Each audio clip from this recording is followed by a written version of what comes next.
북드라망 출판 고미숙 고미숙의 로드클래식 길이에서 길찾기 78페이지 서유기 1. 돌 원숭이가 서쪽으로 간 까닭은 마음에 대한 인류학적 탐색 보고 듣고 맛보고 냄새와 촉감을 느끼는 오감이 다 갖춰지고 두 팔과 두 다리가 모두 완전해지자 이 녀석은 기고 달리는 법을 배웠고 사방을 향해 절을 했지요. 감각과 행동 그리고 관계가 시작된 것이다. 쉽게 말하면 이것은 호모사피엔스, 더 구체적으로 말하면 마음의 탄생이다. 천지의 조화가 생물을 낳았고 그 생물의 정화가 문득 마음을 탄생시킨 것이다. 돌이 마음을 가진 생명체를 낳는다고? 그게 말이 되나? 하지만 현대과학도 이런 식으로 설명한다. 물질과 생명 사이에는 뚜렷한 경계가 없다. 무생물도 끊임없이 운동을 한다. 그 기계적 운동이 돌연 자발적 동력을 지니게 되면 생명체가 된다. 이 자발적 동력의 진화가 곧 인류의 마음이다. 원숭이가 돌을 체득하여 사람의 마음과 짝을 맺으니 마음은 바로 원숭이란 말에 깊은 뜻이 있도다. 아무튼 이렇게 탄생한 돌원숭이는 거침이 없다. 녀석의 눈에서는 두 줄기 금빛이 발산되어 하늘나라의 관청에까지 뚫고 올라가 옥황상제까지 깜짝 놀라게 한다. 이것은 앞으로 일어날 마음의 행로를 예견한다. 먼저 마음은 자신을 낳아준 천지의 정체를 알아내고자 할 것이고 그 다음엔 그 알물 토대로 천지를 지배하고자 할 것이다. 물론 처음엔 순진무구 그 자체였다. 그놈은 이리와 벌레들을 벗삼고 호랑이나 표범들과 무리를 이루고 노루나 사슴들과 친구가 되고 각종 원숭이들과 가까운 사이가 되어서 밤에는 바위 절벽 아래에서 잠자고 아침이면 산봉우리나 동굴에서 놀았어요. 그야말로 계급도 분별도 없는 무의자연의 상태다. 그러던 어느 날 원숭이 무리들이 폭포 하나를 발견한다. 그러자 누군가 제안한다. 누구든 이 물속을 뚫고 들어가 근원을 찾아내는 이가 있으면 왕으로 모시자고. 그때 무리 가운데서 돌원숭이가 나선다. 오늘에야 비로소 이름 드러냈으니 운수대통할 때가 왔구나. 그래서 발견하게 된 수렴동 보금자리. 야생에서 정착으로.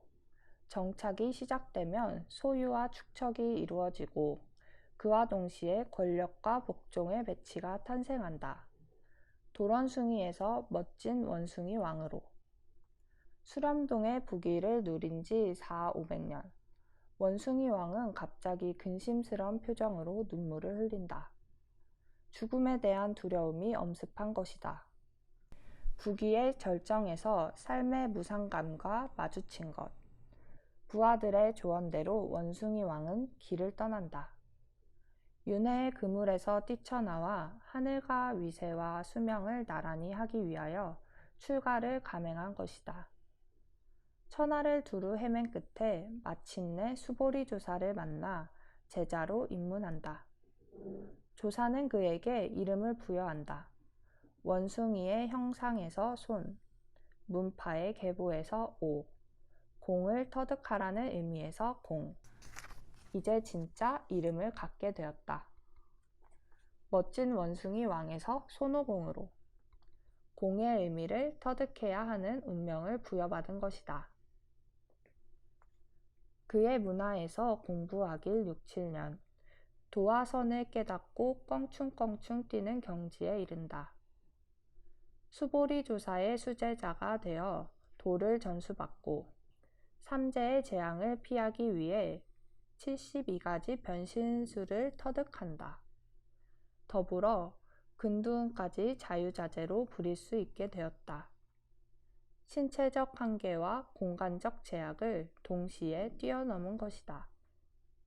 그간 인류가 이룩한 문명지도 이런 맥락에서 이해될 수 있다. 자연의 원리를 터득하여 그것을 물질화한 것이 곧 문명지이다. 그것은 인류에게 신체를 연장할 수 있는 다양한 테크닉과 지리적 한계를 주파할 수 있는 속도를 부여해 주었다. 손오공은 이제 시공의 제한을 뛰어넘는 능력자가 되었다. 그러면 대자유를 터득한 셈인가? 아니다. 능력자가 되자마자 마음속에 교만이 싹트기 시작한다. 자신의 능력이 자연에서 왔음을 망각한 것이다. 동료들 앞에서 한바탕 변신쇼를 하다가 수보리 조사에게 쫓겨난다. 청기를 누설하고 탐욕을 부추겼다는 이유로. 오공이는 당황한다. 저더러 어디로 가라는 겁니까, 스승님? 네가 어디서 왔더냐? 그곳으로 되돌아가면 될 게 아니냐? 다시 화과산 수렴동으로. 제국의 팽창 전쟁 기계. 마음의 행로란 참으로 기묘하다. 불로장생을 위해 술법을 낚았고 그래서 엄청난 능력을 터득했다. 이 다음엔 마땅히 우주적 이치를 깨우쳐 도를 구현하는 것이 수순일 것이다. 하지만 인간은 그렇게 하지 않는다. 그 능력을 소유와 지배의 도구로 삼고자 한다. 즉, 자연을 정복하고 인간의 우월함을 입증하는 데 골몰한다. 오공이도 마찬가지였다. 최고의 경지에 이르자마자 자신의 능력을 과시하고 싶어진 것. 그 순간 공에 대한 깨달음, 곧 도로부터는 멀어진다. 다시 수렴동으로 컴백했지만 수렴동은 옛날의 수렴동이 아니었다. 그 사이에 혼세마왕이 수렴동을 식민지로 만들어버린 것이다. 손오공의 맹활약으로 순식간에 혼세마왕을 처치하고 나라를 회복했다. 근데 이 다음의 행보가 아주 흥미롭다. 다시 그 옛날 태평했던 시절로 돌아가는 것이 아니라 오공이는 국가장치를 더더욱 강화시킨다. 먼저 원숭이들에게 손씨라는 성을 부여하여 위계를 구축하는 한편 세를 확장하기 위하여 군비 증강에 주력한다. 그 결과 원숭이 47,000마리의 온갖 짐승과 요괴들이 72곳의 동굴에 와서 조공을 바치고 점호를 받는다. 엄청난 대제국이 탄생한 것이다. 그리고 용궁으로 가서 13,000근이 넘는 여의봉을 약탈하여 무소불위의 파워를 갖춘다. 이 또한 깊이 의미해야 할 사안이다. 분명 수행을 하다 돌아왔는데 어째서 이 모양인가? 당혹스럽긴 하지만 역시 필연적 결과다. 힘은 더 큰 힘의 증식을 원한다. 그것이 힘의 속성이다. 거기서 제국이 탄생하고 제국은 언제나 전쟁을 갈망한다. 실제로 인류는 제국이 건설된 이래 전쟁을 그치지 않았다. 힘과 더불어 전쟁에 대한 욕망도 함께 커지는 셈. 이것이 욕망의 회로다. 이 회로를 타는 순간 제국은 전쟁 기계가 된다. 이제 전 세계를 다 소나기에 넣었으니 그 다음에 원하는 건 역시 불멸. 처음 무상감을 느꼈을 땐 수행의 길에 나섰지만 이젠 무력을 동원하여 저승의 기록을 지워버리는 만행을 저지른다. 그렇게 불멸의 길을 확보하고자 그 다음엔 드디어 하늘을 향한다. 하늘나라를 좌지우지하고 싶어진 것이다. 영소 보존이 옥황상제만 살 곳도 아니요. 역대 제왕 자리도 서로 나누어 전하던 것. 강한 자가 존귀한 법이니 마땅히 내게 양보해야지. 영웅은 이 몸뿐 누가 감히 겨루려 하는가. 허걱, 이 오만 방자함이라니. 그러니 그가 가는 곳마다 한바탕 대소동이 벌어질 밖에. 그리고 이 난리부르스는 그의 마음이 결코 평정을 얻지 못했음을 말해준다. 아무리 힘이 증식되어도 평정은 없다. 아니, 그럴수록 마음은 더더욱 요동친다. 힘을 소유했으니 쓰지 않고는 못 배기는 일종의 폭력 중독에 걸린 것이다. 어쩌면 이것이 인류의 미래일지도 모른다. 소유와 증식, 그리고 폭력의 삼중주. 손오공의 파워는 실로 대단했다. 천상의 고수들이 다 동원되어도 이놈 하나를 잡지 못한다. 처음 태어났을 때 눈빛이 하늘을 뚫었다고 한 대목은 이에 대한 복선이었던 셈이다. 결국 석방에 석가열애가 초대되고 그 유명한 손오공과 석가열애의 한판 승부가 펼쳐진다. 근두운을 타고 바람개비처럼 달렸지만 오공이는 부처님 손바닥을 벗어나지 못한다. 손오공의 완패. 결국 오행산에 갇히면서 사태는 가까스로 수습되었다. 부처님 손바닥을 벗어나지 못한 까닭은? 손오공은 어째서 석가열애의 손바닥을 벗어나지 못했을까? 간단히 말하면 이 대결은 유의법과 무의법의 대결이라 할 수 있다. 변신을 하고 불멸을 쟁취하고 하늘을 지배하고, 이것은 자아의 무한 증식을 의미한다. 이 유의의 회로를 밟는 순간 누구도 멈추지 못한다. 인류 역사가 그 산 증거다. 진시황을 비롯하여 모든 제왕들은 제국을 정복 통일한 이후 불로장생을 갈망했다.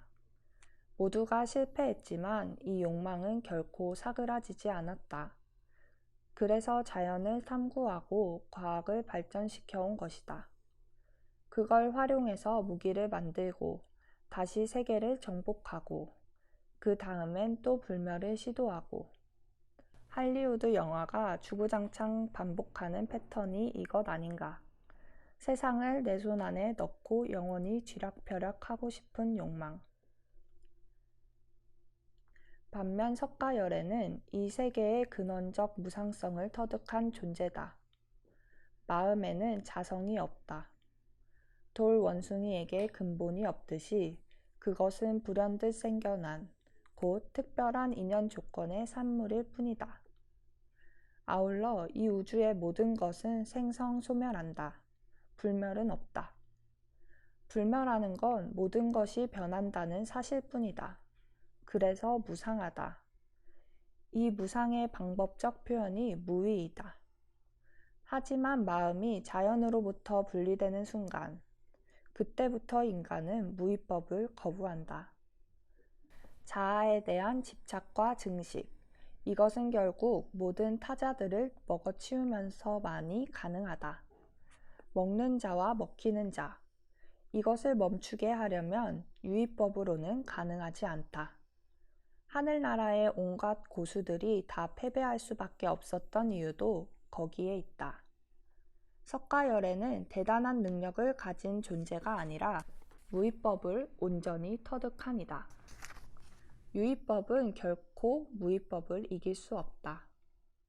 무의법은 상대를 제압하는 것이 아니라 상대를 지배하고 있는 전쟁에 대한 욕망 그 자체를 무력화시키기 때문이다. 손오공을 오행산에 가둔 것도 의미심장하다. 모카토금수 오행이 순환하는 이치를 사무치게 터득하라는 뜻일 터. 자신을 증식하면서 타자를 지배하고자 하는 욕망, 옥황상제 앞에서도 고개를 숙이려 들지 않는 오만함, 잠시도 가만히 있지 못하고 방방 뜨는 조급증, 이것을 치유하려면 오행산으로 눌러놓는 수밖에 없다. 하도 단련된 몸이라 죽이기도 어렵지만 죽인다 한들 도루묵이다. 언젠가 또다시 마음은 탄생할 것이고 똑같은 행로를 밟아갈 터이니 말이다. 이렇게 꼼짝없이 갇힌 채 구리물을 먹으면서 500년 뒤 자신을 풀어줄 스승을 기다리는 것. 천지가 자신을 낳아줄 때의 마음으로 돌아가는 것. 그것만이 제국과 전쟁에 중독된 마음을 다스리게 해줄 것이다. 인류의 운명 또한 다르지 않다. 소유와 증식을 향해 가는 한 평화는 없다. 일단 멈추는 것, 그리고 다시 처음으로 돌아가는 것. 그것만이 길이요 명이다. 그러므로 존재와 세계의 구원을 꿈꾸는 존재라면 누구든 이 여행길을 지도로 삼을 수밖에 없다. 이쯤 되면 왜 손오공이 이 기막힌 여행의 주인공인지 납득할 수 있을 것이다. 111페이지 서유기 2 삼장법사와 아이들 세상 그 어디에도 없는 밴드 구도와 유목이 마주치면 윤리의 탄생 이렇게 다양한 힘과 개성들이 마주치면 좀 시끄럽긴 하지만 늘 활력이 넘친다. 그리고 이때 윤리가 탄생한다. 서로를 긴밀하게 또 부드럽게 엮어주는 힘의 매치로서의 윤리. 그렇다. 이 밴드를 움직이는 건 도덕이나 법이 아니라 윤리다. 법이 감시와 처벌을 통해 작동하고 도덕이 인정 욕망의 발로라면 윤리는 철저히 자기 배려에 기초한다. 즉, 자신의 내적인 명령이 핵심인 것. 강령 하나, 위계는 없다. 손오공이 앞장서고 저팔계는 짐을 지고 사오정은 삼장법사를 엄호한다. 각각의 소임은 분명하지만 그것이 명령과 복종의 위계를 갖지는 않는다. 이들의 화법이 그 증거다. 손오공은 자신들의 수호신격인 관음보살, 심지어 옥황상제와 석가열애한테까지도 거침없이 대들고 개긴다. 그러니 삼장법사한테야 말해 무엇하리. 저팔계의 불평과 투덜거림은 말할 나위도 없다. 삼장법사 역시 마찬가지다.